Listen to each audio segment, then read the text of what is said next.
Þetta er 12 tap í leikdagsið eru undir 25 stigum í nokkuð skipti þarna. Hvað er gerist hjá ykkur í dag? Hvað tapið þessu? Bara í vörninni og þær eru að taka alltaf meira sóknarfrákast á. Þannig að ég í rauninni bara það að þær skuli skora 30 stig næst í fyrsta leikluta held ég að hafi verið bara svolítið leikurinn.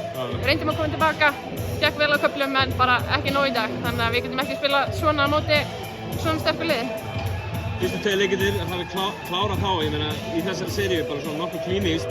Þú veist, fyrsti leikur með 3 stigum hérna og svo í framlengingu heima. Það var mikill karakter í því eitthvað. Það var kannski bara of mikið að ætlast til þess að klára þetta Keflavíkurlið 3-0. Mér finnst við drullu góða, þannig að ég er ekki sammála. Ég kom hingað til að vinna í kvöld. Þannig að ég bara gekk ekki upp í dag, áfram gakk, við tökum þetta á föstudaginn, það er stefnan. Hvað heldur að þið þurfa að breyta fyrir föstudaginn til þess að enda ekki því að vera elda allan leikinn eins og hérna í kvöld? Bara að vantaði alla ákveði okkur og bara langa í þetta í dag. Þær voru að ýta okkur úr okkar stöðum, þannig að það er það sem við þurfum að bæta okkur í.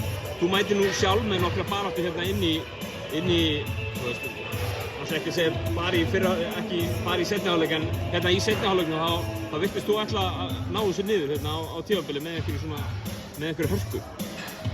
Maður reynir ýmislegt þegar hlutin ekki ganga upp fyrir liðmanns en það er bara við þurfum að gera hlutina saman sem heild og vera allar á sömu línu og náðum því ekki alveg í leiknum í dag. Þannig að við þurfum að stilla okkur betur saman og einhvern veginn spila sem meiri heild. Já. Þriðjudagur í dag, það er föstudagur þegar leikur 4 verður haldinn. Er ekki miklu skemmtilegra hvort er að vinna þetta rétt fyrir helgina?